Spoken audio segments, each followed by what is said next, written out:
اعوذ باللہ من الشیطان الرجیم بسم اللہ الرحمن الرحیم الصلاۃ والسلام علیک یا رسول اللہ الصلاۃ والسلام علیک یا حبیب اللہ۔ امامہ شریف باندھنے کی فضیلت۔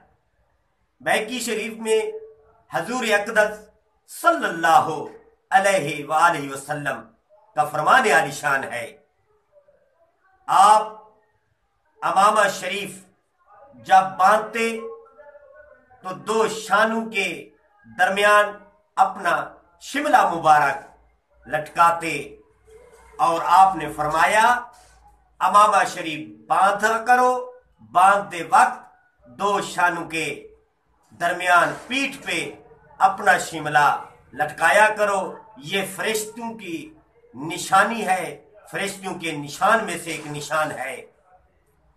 انشاءاللہ تعالی ہم آپ کو دینی معلومات پیش کرتے رہیں گے۔